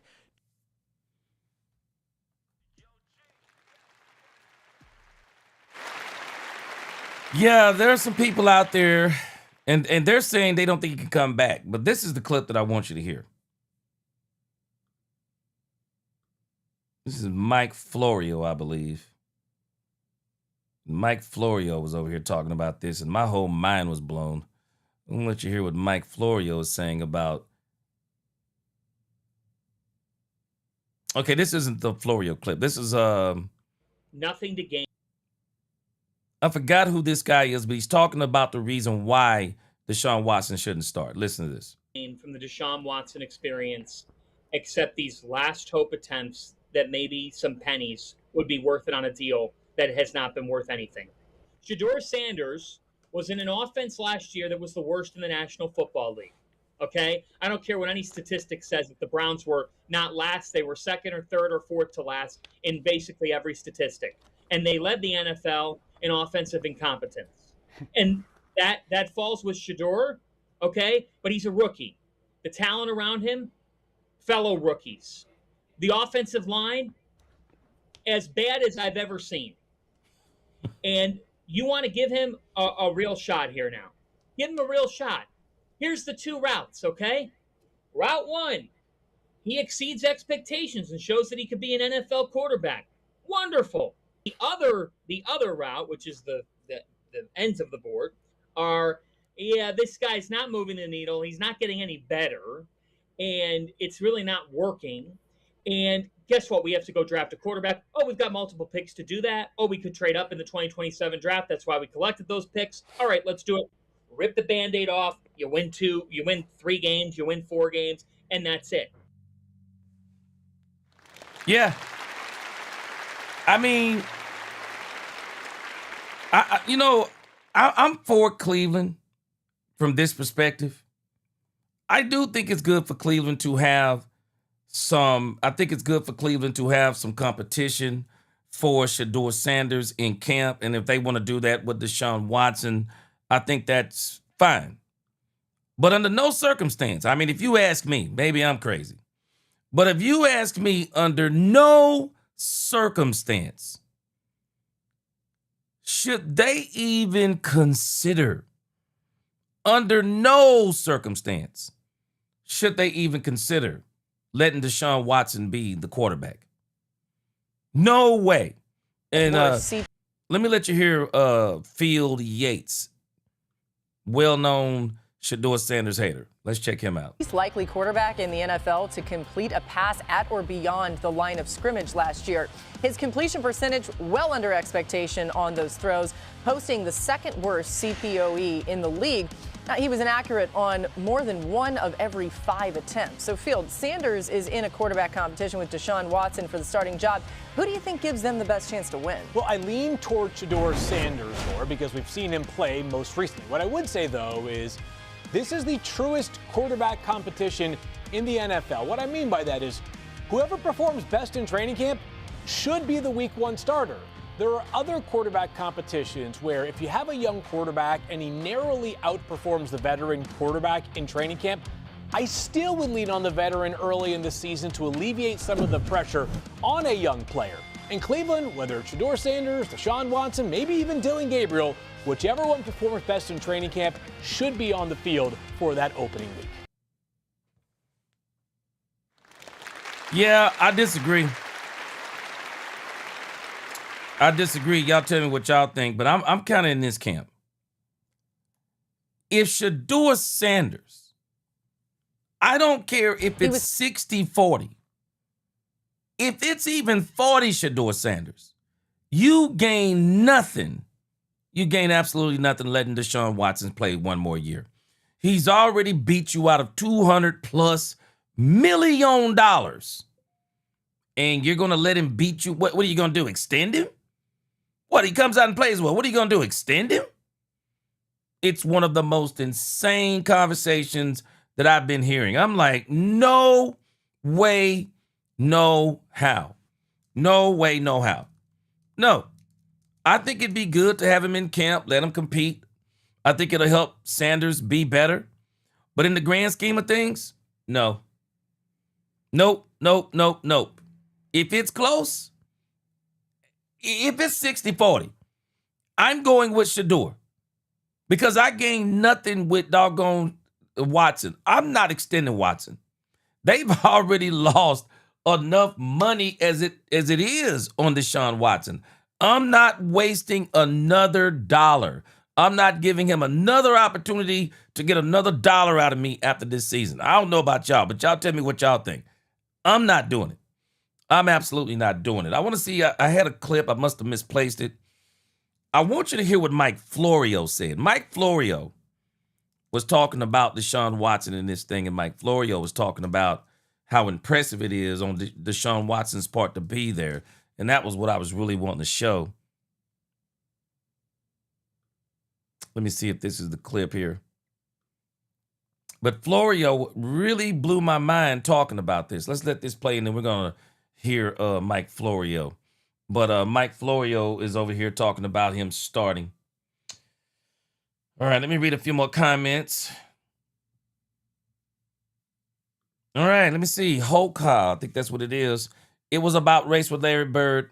The claim was that white boy can't jump or he's just a jump shooter. Every black player thought they were better than Bird, still do to this day. Well, I can tell you this, but a lot of players didn't feel like that. And I'll tell you something else, Hoka. And I credit Magic Johnson for being a part of this. Magic Johnson and Larry Bird helped break down a lot of racial barriers. Because Magic Johnson respected Larry Bird's talent. And Larry Bird respected Magic Johnson's talent.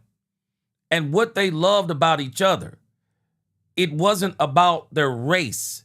They loved the fact that they were both great at what they did and they were extreme competitors.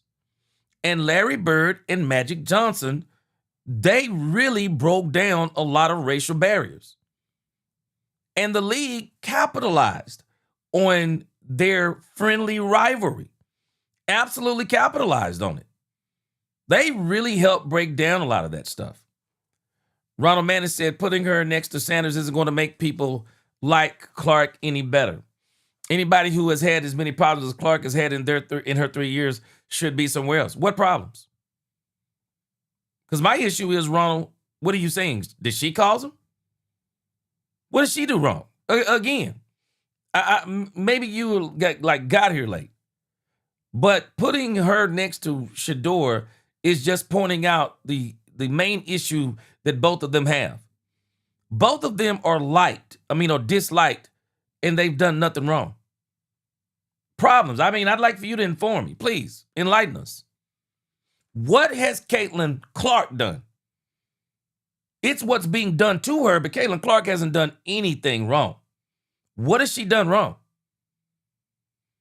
And this isn't about so much as making people love or like Caitlyn Clark, but people who don't like or love Caitlyn Clark, maybe they need to look in the mirror. Maybe they don't need to be focusing on Caitlyn Clark. Maybe they need to be looking at themselves. Because you got to ask yourself, anybody who doesn't like somebody, you got to ask yourself why you don't like them. It's one thing to not like a player because they're on another team, or you don't like them just because they beat your team. People can deal with that. What people can't deal with is when you don't like somebody because of their preference, their politics, or because they're just a great player, or you're jealous because of their popularity. Oh, people can't deal with that. People can't deal with that. I that's crazy to me. Can't deal with that. But again, what has she done? And the comparison that I'm making between Caitlyn Clark and Shedeur Sanders is simple. Neither one of them have done anything wrong in the grand scheme of things. What have they done wrong to deserve some of the hatred that they get? About to listen to Mike Florio. Let me read a couple more of your comments. Yep, Gyro. Yep, the Deion Sanders effect. Yep. Shedeur himself has stated the vast majority of the online hate he receives is actually directed towards his father. Critics who hold grudges against Deion Sanders' flashiness. Yeah, I can see that. Thing I loved about Deion Sanders, though, you'll never be able to accuse him of. You might call him flashy, but you'll never be able to say he didn't work hard and he wasn't talented. And Deion Sanders, I believe most people will tell you, is an overall good guy. Frank Lawrence said, did I miss something? I thought Deion is universally popular like Michael Jordan. He is for the most part, but there is some hatred out there on him too. He said, I can honestly say I don't know a single person who dislikes Deion, and I know a lot of people. Yeah, but I think there are some who did hate him behind closed doors. And we saw some of it come out on his son. Brandon said, so now we're going to hate Deion Sanders because he's original, unique, talk the talk, and walk the walk. Yes, he did. The Lord Sanders, what's going on? I always say, how can you call it bragging when you're telling the truth? Yeah, 72 Javale said, Brandon, my best friend was black. We went to each other's house and ran around. Yeah, man. I'm telling us, man, most people don't care about race. They don't. People don't care about race until people start making it about race. And those of us who are wise still don't make it about race. You don't judge people by the color of their skin. And again, somebody still got to educate me on what Caitlyn Clark did wrong and what did Shedeur Sanders do wrong. All right, this is Mike Florio talking about this situation with Shedeur Sanders. Cleveland facility, working out in advance of training camp. Now, this is the funny part. He's talking about Deshaun Watson working out at the Cleveland Browns facility. Anybody who's been following Shedeur Sanders like I have, Shedeur Sanders was at the Cleveland Browns facility when Deshaun Watson wasn't. When he was off on vacations and doing whatever he was doing. Sanders has been there. Sanders has been working on his body, working on his health, working with his relationship with the players. He's been in the weight room with these players. I don't know what Florio talking about. Now, the players are off now. The players don't have to show up, but they can if they want to. They can choose to show up. I had a conversation with someone recently about rookies. Why not give rookies full access to the facilities? Why not put them up in hotels near the facilities so they can just continue this transition from college to the NFL? Because they're just kind of thrown out into the wilderness for 6 weeks in this new world that they've entered into. And the concern is, well, you know, that'll put pressure on the veterans to show up and work out. Well, okay. You're either confident in your position or you're not. This is about helping the rookies. My point is this: Watson choosing to be there. And I think this is important as it relates both to the Browns starting quarterback competition, and it also reminds me of some thoughts I had about the Vikings quarterback competition. It's kind of a test. The slow time, the downtime. There's all sorts of ways that you will know as a coaching staff whether or not the contenders to be the starting quarterback are all in. Are they doing everything that they need to do on their own, by their own idea, their own initiative? It shows how badly they want it. And I know it's their downtime. I get it.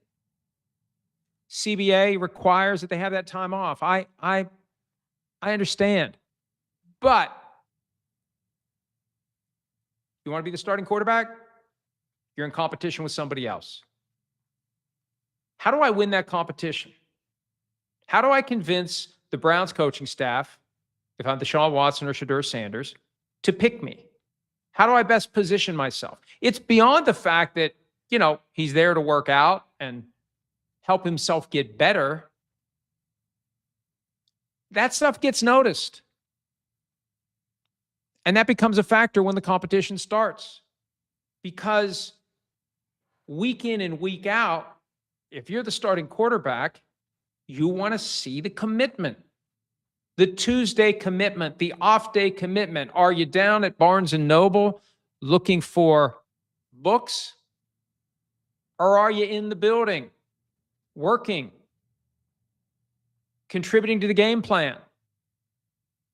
Are you working on your body out at some other facility like Patrick Mahomes does? We know that from the...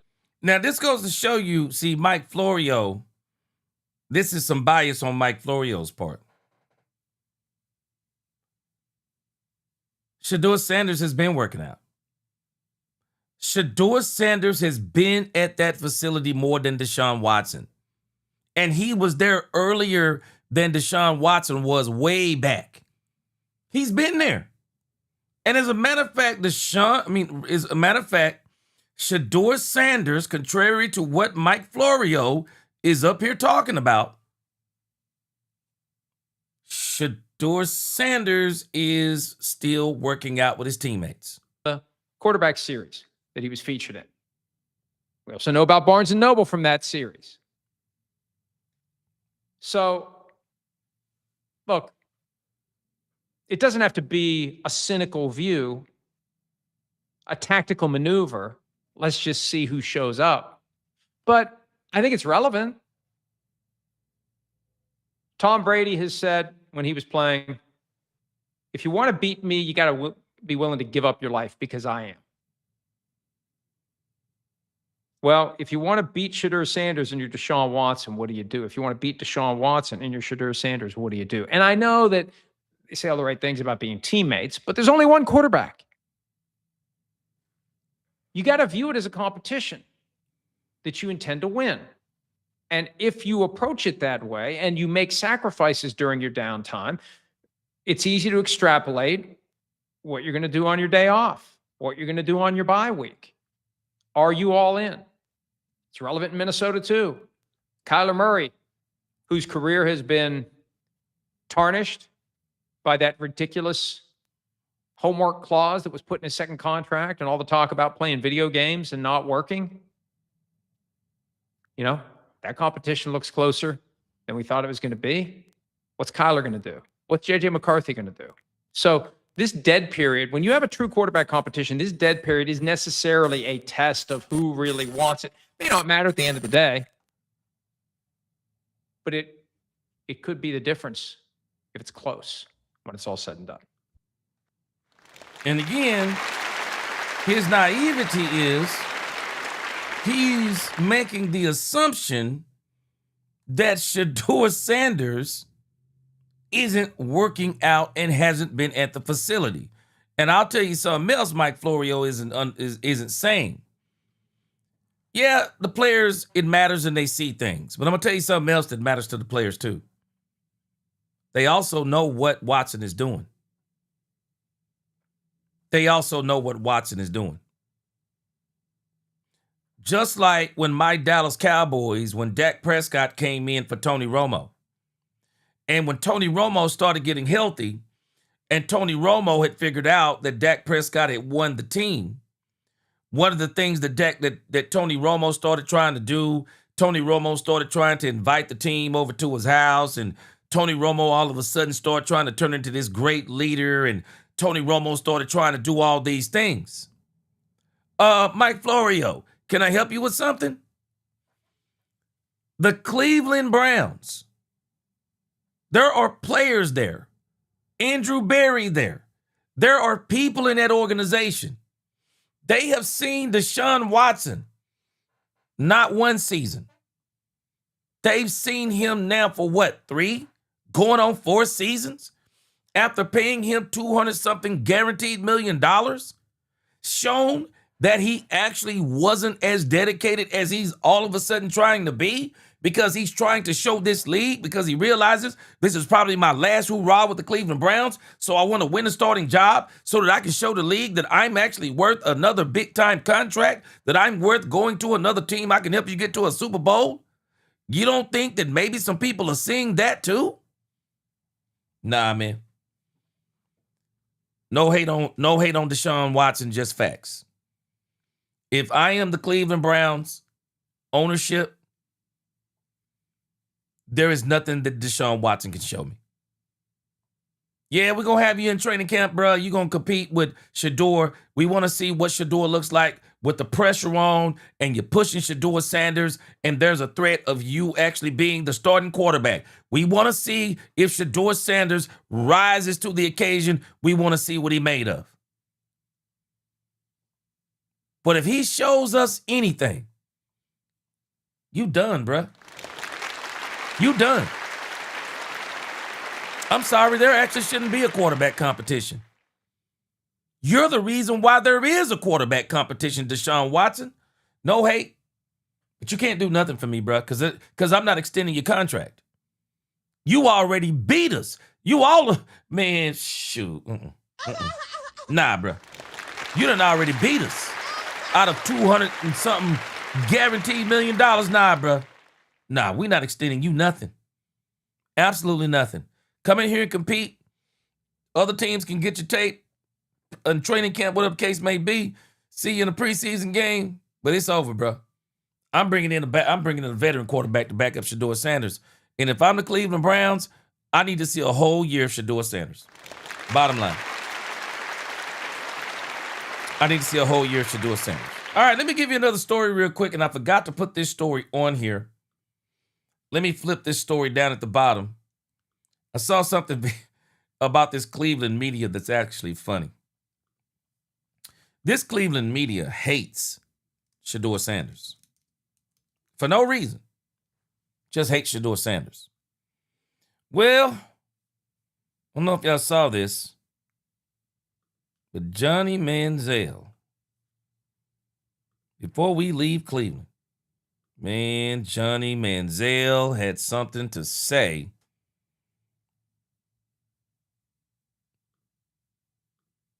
Johnny Manziel had something to say about the Cleveland media. Him and another guy on here, his name slips my mind right now, but man, they went straight nuclear on the Cleveland Browns media, talking about how hateful they are towards players. Check this out. Whether there was, altercations outside of nightclubs, or whether there was, losing seasons, or whether there was, comments in the media portrayed another way. Shout out to Mary Kay Cabot and Tony Grossi, and I always felt like I was fighting. I felt like I was fighting the organization. You know, you look at the organization at the time, Johnny, I didn't know this. They didn't even want me. Like, I wasn't the draft pick that the Browns wanted. The owner was the only person that wanted me. And what a shitty feeling. I'm in the 100%. building. I have a building divided, right? People you walk by and they're like, "Yo, we love you. We're bought into you and we're working with you." And then you'll walk by people and feel a wave of energy that are like, "Fuck this guy. Yeah, like, we don't who want is you this here kid? at all." You know, I'm not the only story. You look at Tim Couch, Brady Quinn. You know, Deshaun has struggled since he's got there. We played the Steelers. I proceeded to go out there, had 133 yards. Most I'd ever had on the Steelers. It's like big game for me. I think it's most yards I had at the time. So I'm feeling very proud about this game. I get to my locker. The media comes around me. It's Mary Kay Cabot. It's Tony Grossi right here. First question. So you think it was smart to go to the Ohio State-Michigan game and be late to team meeting? You know why I was pissed, Johnny? Because that's the type of team we had. Yeah. And there's more to this also. Didn't get the Johnny Manziel part, but y'all already know. I'm pretty sure you heard Johnny Manziel torched Cleveland, the Cleveland media. And, of course, this guy's torching them too. Man, that Cleveland media is different. When I tell you they're different, and they have been, like, tearing Shedeur Sanders limb from limb out there, man. I mean, they've been tearing him limb from limb, and it's actually been pretty sad to see. But Johnny Manziel and this guy really ripping on that Cleveland media. And let me see here. The Cleveland media, of course, you know they had something to say about that. But let me see here. But I'm gonna tell you something, and I understand where I can understand what Deion Sanders is. Deion Sanders actually didn't want, and I understand why he didn't. Love it, like it, or hate it. Deion Sanders did not want his son playing. He did not want his son playing for the Cleveland Browns. Man, the Cleveland Browns are quarterback killers. I can remember over the years. I mean, every quarterback that seems to come through there over the last few years, they're quarterback killers. Absolutely quarterback killers. It's almost like you go there for your career to end. And if you get out of there, and I hope the day comes when Shedeur Sanders actually gets out of there. I mean, if I was Deshaun Watson, I'd be trying to get out of there. But even though he done hit him for all kinds of money. But this is Johnny Manziel. I'm sorry. This is Johnny Manziel flaming the Cleveland Browns. Check it out. I sit here today and I go back and forth with, man, am I going to let Cleveland off the hook and just like let it go? Or am I going to sit here with hate and animosity in my heart for the rest of my life? And I finally sit here today. I'm like, fuck it. I think I'm going to be pissed at them and hate them forever. So it is it is what it is, man. No love for the Browns. I'm rooting for 0-16 seasons every season. Damn. I sit here today and I go back and forth. Quarterback killers, man. Quarterback killers. I'm telling you, every single time they are quarterback killers. And I'm telling you, man, it's not like they haven't had some draft picks over there. They've had some draft picks. They've had some quarterbacks over there. They've just been quarterback killers. All right. Let's get to the last couple of stories. The next story, it's a quick hit story. It's not a long story. But this will be very interesting, especially for the Dallas Cowboys. But this is very interesting because some of my Dallas Cowboy family is over here. And I'm going to talk about this in just a moment over here on Let's Talk Cowboys. But there's a very interesting story starting to brew. I was the first one that started talking about this with this Terrion Arnold thing. It's starting to be a thing. I got a feeling, I told y'all the other day after hearing that judge over in Florida, man, I got a feeling that Terrion Arnold, I don't think he's going to get totally off, but all the felony stuff, I'm not sure that's going to go down the way people think. I'm not going to be surprised if Terrion Arnold gets an opportunity to play. And as a matter of fact, there is an update that Terrion Arnold's lawyer gave to Terrion Arnold's lawyer gave to Terrion Arnold's lawyer has given to NFL, given to the judge, I'm sorry, has given to the NFL judge. This story is getting crazier by the moment. Look at this right here. Here we go. Terry Arnold. Says here, former first-round pick Terry Arnold was officially waived on Wednesday. The other 31 teams have until 4 p.m. on Monday, July the 6th, to put in a claim for the balance of his contract. Earlier in the day, Arnold's criminal case will return to the docket for a hearing on whether, given his release by the Lions, he'll be required to wear an ankle monitor while on home confinement pending trial. Via Mark Inabene of AL.com, the written opposition to the prosecution's motion contains somewhat surprising claim. Attorney Harvey Steinberg informed the court that Arnold expects to join a new NFL team within 30 days.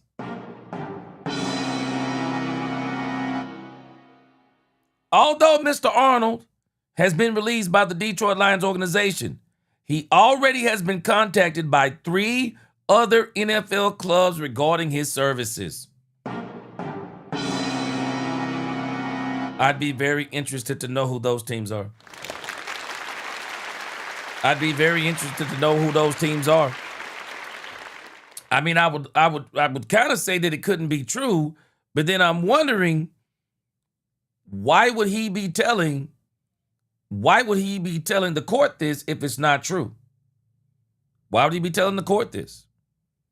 But according to him, and I think Mike Florio was talking about this also, according to him,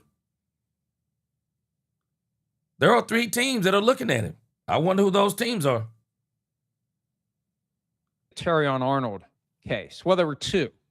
One, Terry Arnold was officially released by the Detroit Lions. Technically, he was waived. All other teams have until Monday, July 6, 4 p.m. Eastern to make a waivers claim. I would be surprised if anyone does, because you end up standing in the shoes of the Lions for the balance of his 4-year fully guaranteed contract as a first-round pick in 2024. The other development was, in the context of an effort by the prosecution, now that he's not employed by the Lions or any other NFL team, to revise the terms of his release pending trial. He's on home confinement. The judge reluctantly agreed not to require that he wear an ankle monitor. Well, now that he's not employed by an NFL team, the prosecution has gone back for another bite at the apple. Oh, yeah. And the argument's going to be, hey, if he's not playing football, he should have to wear the ankle monitor like everybody else who's on home confinement. Yeah. In responding to the prosecution's renewed motion, Harvey Steinberg, who did a great job on Monday getting bond to be authorized for Terry Arnold, he made a couple of claims. One, he said that 3 teams have already contacted Terry Arnold. So this could be a legal tactic to make sure he doesn't get that ankle monitor. And he also said that Arnold expects to have a new NFL team within 30 days. Now, look, you could say this is just the lawyer doing what the lawyer needs to do to help achieve this small victory for his client, to not be required to wear an ankle monitor while he's on home confinement. And anytime I hear a claim that 2, 3, 5 teams, whatever, are interested in a player, usually that's something that's leaked by the agent to an insider who has the phone at the ready to tweet it. And there are some in league circles who are skeptical of that. Without identifying a specific team or teams, anyone can say that. Mm-hmm. Harvey Steinberg's an officer of the court, and there are certain requirements that apply to any document that is signed by a lawyer and submitted to the court. There has to be a good faith basis that what he's saying is accurate. I won't be surprised if come Monday morning, when this hearing happens, the judge says, Mr. Steinberg, who are the 3 teams? Ooh. And do you have any documentation of their interest? Ooh. And the other wrinkle that I'm not sure the court understands is the very real possibility that even if Arnold is on a roster, he'll be placed on paid leave by the NFL. pending trial, which would eliminate the argument for the removal of the monitoring device. If the judge asks Harvey Steinberg about paid leave, commissioner exempt list, I'll know the judge is fully up to speed on the realities of what Arnold is facing with respect to what the league can do. And my informed suspicion, and it's not informed by knowing what the league has said to the Lions or what the Lions have said to the league, but others in the league have articulated the notion that there's no way the Lions release Terrion Arnold without some sort of communication or coordination with the league office. That stuff happens all the time. When a team finds itself in a unique situation that has potential risks, costs and benefits to various options, you talk to the league. And would it be a surprise to learn that the league said something to the Lions that caused them to believe that he's going to be placed on paid leave, and that influenced the decision to release him? That wouldn't surprise me at all. And if there is a sense he's going to be placed on paid leave, that makes it less likely that another team would claim him on waivers or sign him. Why am I going to sign a guy who's going to be put on paid leave? Now, I guess a team could sign him, he gets put on paid leave, and then you just release him. But if you claim him on waivers and you step into that contract and it's guaranteed for skill, injury, and cap, and if you're a team that claims him on waivers, you can't use the argument the Lions may have used, which, and as we said the other day, it goes back to 2020 when the Ravens released Earl Thomas for personal conduct that adversely affected the Ravens. That's a way around the full guarantee, because it's not a full guarantee. It's a guarantee for skill, injury, and cap. There's another way to eliminate a player's contract without owing him. If you're the new team that claims him on waivers, he hasn't done anything to you. You're taking him knowing the allegations, knowing what the circumstance is. So Monday morning, I'll be dialed into YouTube. They streamed the last hearing. I hope they stream this one. I want to see what Steinberg has to say, and I want to see what the judge has to say to Steinberg on this question of whether and to what extent three teams are interested and why Terrion Arnold expects to be on another team within 30 days. And look, the response to this is fairly simple if you're the judge. You wear the monitor until you're on a team. And if you're on a team, we'll take the monitor off. But until you're on a team, you're on the same rules that everyone else is on. And if you're on a team and you get put on paid leave, then the monitor goes back on. So it's fairly simple. It should be simple. We'll see how simple or complicated it is come Monday. Yeah, this is going to be very interesting. I'm going to have to listen to this trial myself because I'm very interested in this. I want to know who the three teams are. Because the thing that came to my mind was when they said three teams, I was wondering if one of those teams were the Cowboys. But I got a feeling that the Cowboys are probably not looking at a player. I got a feeling with everything the Cowboys are doing, they're not looking in this direction. They're not looking in this direction. They're probably looking somewhere else. They'll see what else shakes down. I don't think they want the headache and the unknown as it pertains to Terrion Arnold. But I'll tell you this. These next few moves that are made in this Terrion Arnold case, I think it's really going to tell you how strong the evidence is that the state has over there in Florida. Because, I mean, when I listened to that judge, that case didn't sound very strong to me, especially as it applied to felony charges. I could easily see him getting a probation charge. I mean, you know, whatever happens, and it'd be probation. Now, the other question is what kind of punishment would the NFL administer? Because we know that the NFL loves to get into these types of things. You know, the NFL likes to get into these types of things and then have their own punishment. So, again, I don't think he was playing very well. I think there's another part of this. He wasn't playing very well. And so that also may lead to them being willing to, not just them, but it may lead to teams just saying thanks but no thanks. Because for the Detroit Lions, tell me anything you want to. When you're talented in this league, Hollywood ending to when you're talented in this league, one thing I know, teams tolerate a lot when you're talented in this league. They tolerate a lot. So, I don't think he really had the kind of, he was competing for the job this year, they said, and he was probably going to win it because of no competition. I'm really kind of questioning, like, how good was he for the Detroit Lions to say thanks but no thanks? Because if everything turns out right, I would suspect there'd actually be more than 3 teams that would be interested in him. All right, let's hit this last thing, and then I'm going to head over to the Cowboys, head over to Let's Talk Cowboys here in just a few moments.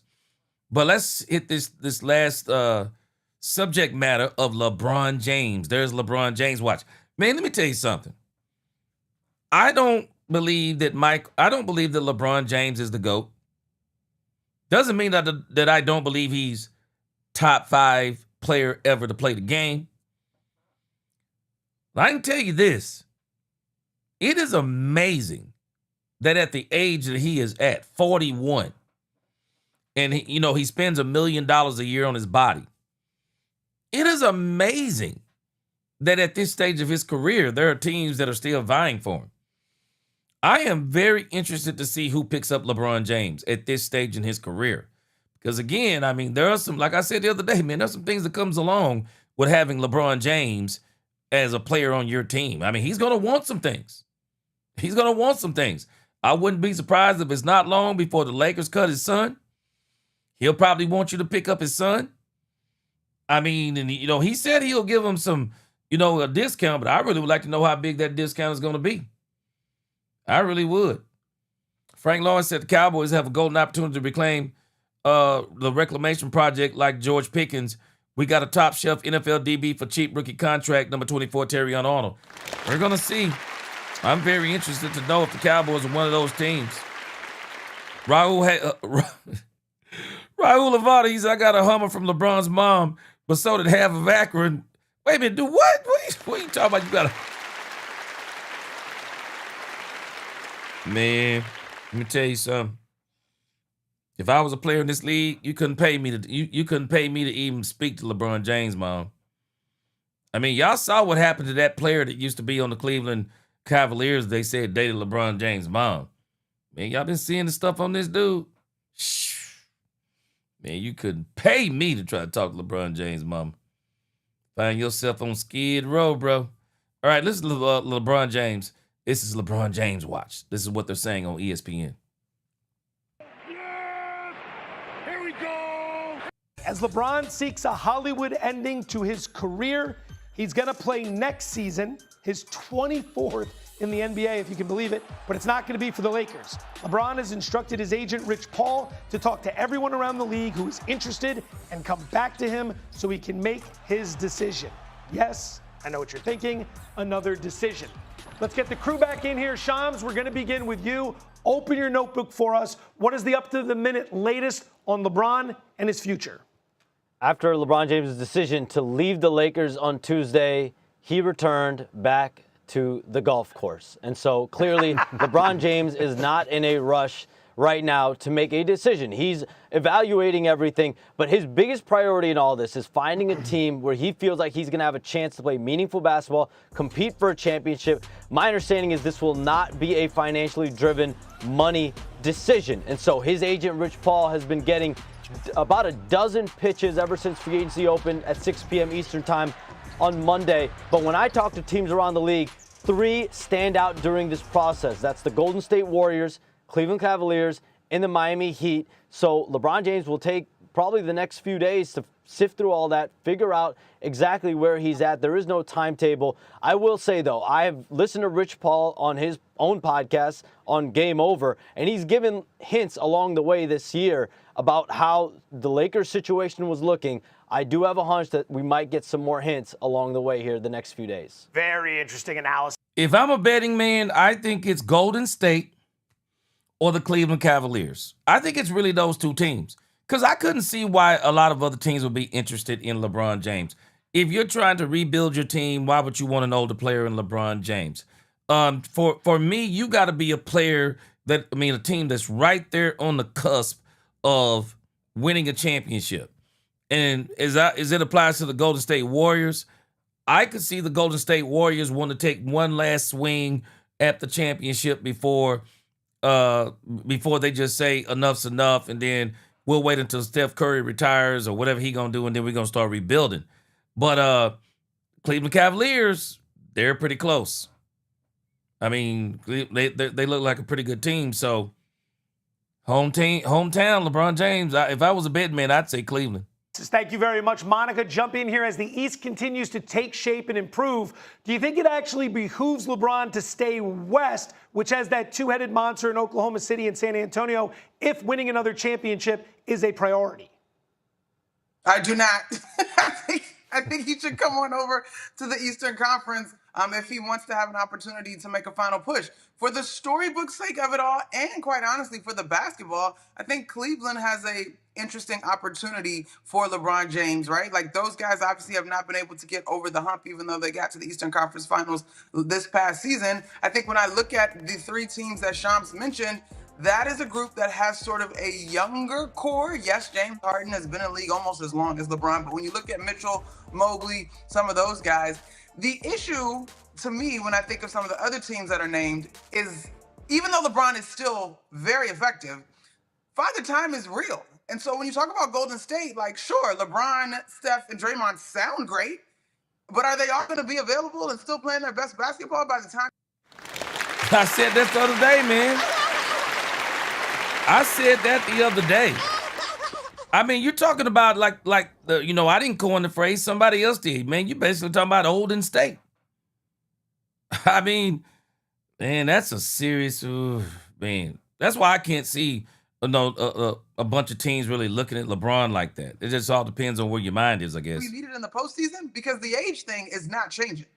Bobby, jump in here. I'm curious, after Jaylen Brown landed with Philadelphia yesterday, that obviously shakes up the landscape in the East. Has it changed your opinion on what could be the... Man, 76ers may get them more with Embiid, man. Getting Brown, I think that's a great move. They could actually be in the finals this coming year. The best fit for LeBron James? It doesn't. I mean, I'm still in the faction, I guess, with Cleveland. And I'm looking at it from a lot of different things. Certainly, he's from there, he's played there, he's won there. And then I'm looking at the roster when you don't have to do anything. You can roll LeBron James in with Donovan Mitchell, James Harden, Jared Allen, Evan Mobley, and you still have your shooters with Max Strus and Sam Merrill. So I think that's probably the best fit, and I think you got to take everything else into consideration also. Vince, jump on in. Anything change with the idea of what we just saw yesterday in Philadelphia and Boston? The East, to me, top to bottom, is a much deeper and quality conference on a night-to-night basis than the Western Conference. The West has a top two that you cannot avoid in San Antonio and Oklahoma City. I think to some degree, saying LeBron has to go to a place where he has the chance of winning the championship is far and away like something, I won't say it's unrealistic, but I want to focus on where LeBron can play great stylistic basketball and be competitive, at least in the second round of the playoffs. That can be Golden State. That can be Miami. Where Miami, to me, stands out is he doesn't have to do the heavy lifting.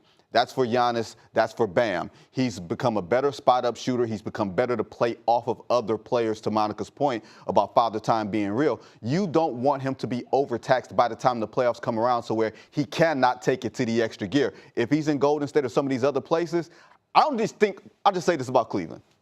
Cleveland has a coach that told us in the media, he looked in the camera, fixed his mouth, and told us during the Eastern Conference Finals, analytically, we're up 3-0 in this conference. Do you think that LeBron James wants to play in that situation? Well, I mean, if he's a big analytics guy, maybe. Shams, get back in here. The Lakers, when we transition to that side of the equation, have been as active as anybody in the last 24 to 36 hours. Yeah, I was talking about this thing with LeBron James and, being older and, how much time will he be on the court? I mean, that's a big deal too. But my question is, would LeBron accept the fact? Because I think this was a problem. I think this was a problem for him in Los Angeles. I don't think he liked not being the first option. Can he handle going somewhere else and say and understand, bro, you're not the first option? You're not the first option. How has Rob Pelinka remade this roster in the last 2 days? Joe, in the span of 30 minutes, the Because probably going to do around 6 o'clock, 6:15. Lakers landed 4 marquee free agent pickups, and I'm going to start with Walker Kessler. They found their signature center for Luka Doncic and Austin Reeves. Luka wanted a lob threat, a shot-blocking 5, a guy that can provide offensive rebounding. Well, this is the guy, but they paid a steep price for Walker Kessler. 2 unprotected first-round picks, 2 pick swaps, but the Lakers weren't done. We see right there, Sandro Mamukelashvili, 4 years, $52 million. Quentin Grimes, 4 years, $60. Colin Sexton, 2 years, $19. So you have a blend here of backcourt help, scoring, youth, some athleticism, size. So clearly, when you lose LeBron James, you have $50 million in cap space. You decide to use up that money basically in high-end starters, role players, rotation players. And so now you have Luka Doncic, Austin Reeves at the head of the snake. Of course, Walker Kessler will be there in the middle, and then you surround them with shooting and scoring. That was the outlook for Rob Pelinka. Bobby, Luka has 2 years left.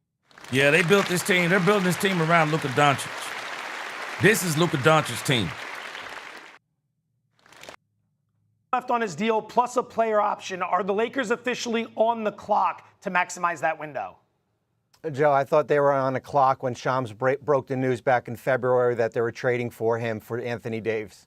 I thought that's when they got on the clock, when they made that trade. LeBron seeking a Hollywood ending to his career. He's going to play next season, his 24th in the NBA, but it won't be for the Lakers. LeBron has instructed his agent, Rich Paul, to talk to everyone around the league who's interested and come back to him so he can make his decision.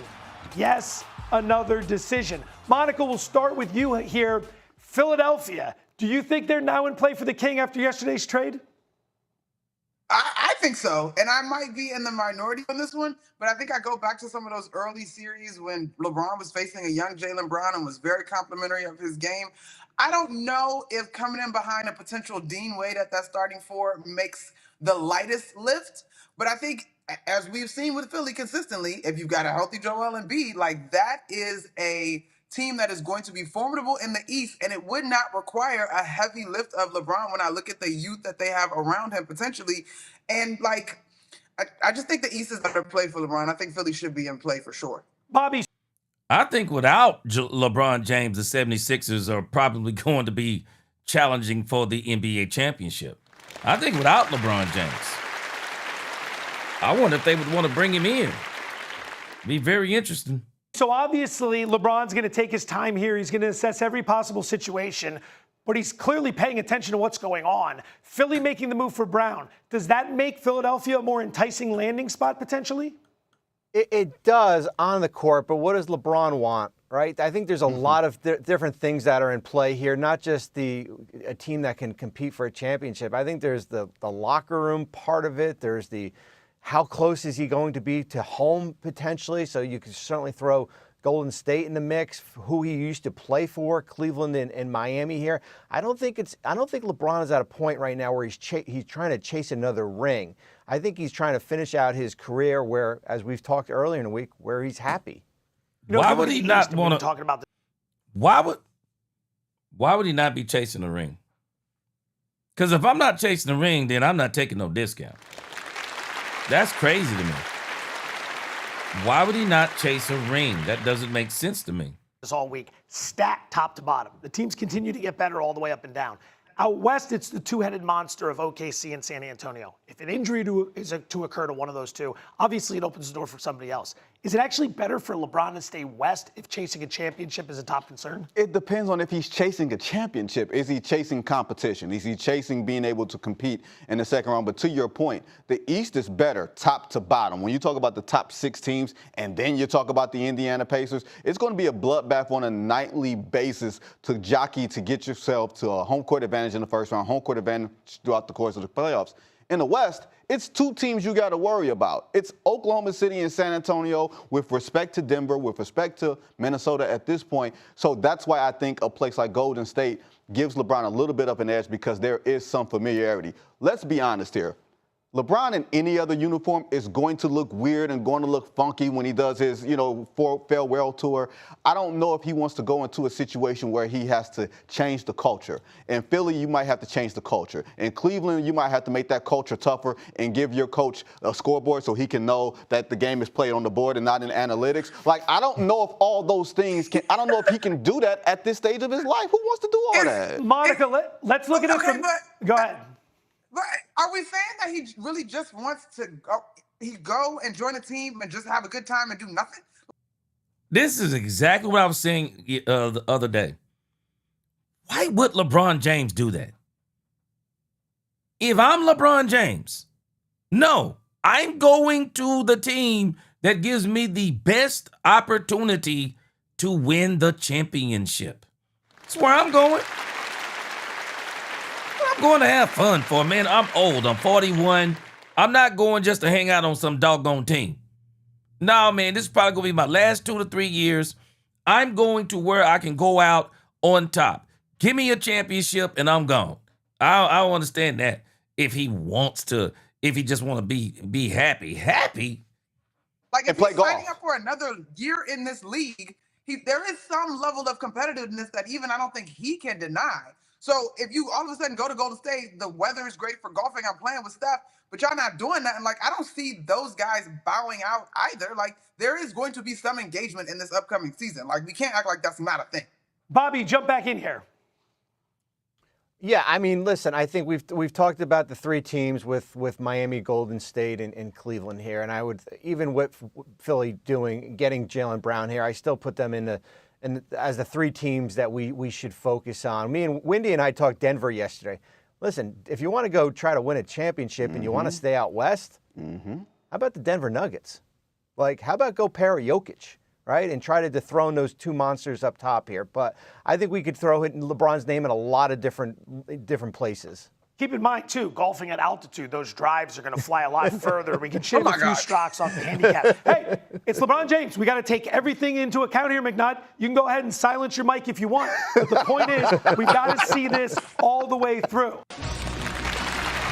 Yeah, it is officially LeBron James' watch. It's going to be interesting to see where he winds up.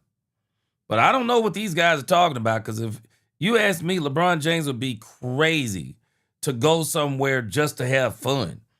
I mean, what would be the point of doing that? I don't even understand that type of thinking. If you're LeBron James and you're going somewhere, man, you going somewhere to win the chip. You ain't going somewhere just to have fun. Nah, you're not doing that. All right, man, I appreciate y'all rocking with me on these topics today. Caitlyn Clark, Deshaun Watson, Shedeur. We even threw in Johnny Manziel. The Arnold update is going to be very interesting, and LeBron watch. These right now are the biggest stories going on in sports outside of the World Cup. These are the biggest stories. And I've been really, a lot of people don't, I've been on this Terry Arnold thing real fast. People started to catch on to that. But these are some great stories. These are probably going to be what we're going to continue to update until the NFL really, we know there's not a lot of NFL news out there yet.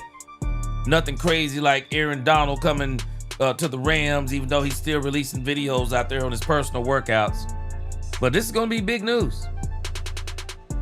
See, Matt, he said, I wonder which owner will let him play GM to end his career the way he wants and let him sign his son. I'll stop. I'm just a LeBron hater. Yeah, it's a big time question, though. I don't think it's going to happen. Worley, he said, gee, LeBron going back to Cleveland, his hometown. I'm thinking this down to Cleveland and Golden State. I don't see Philly. I don't see Philly. I think it's down to Golden State and Philly. I believe LeBron is basically telling Steph Curry they can win a championship. All right, guys. Until the next time. The G Sports Nation, where we pre-sports. Peace.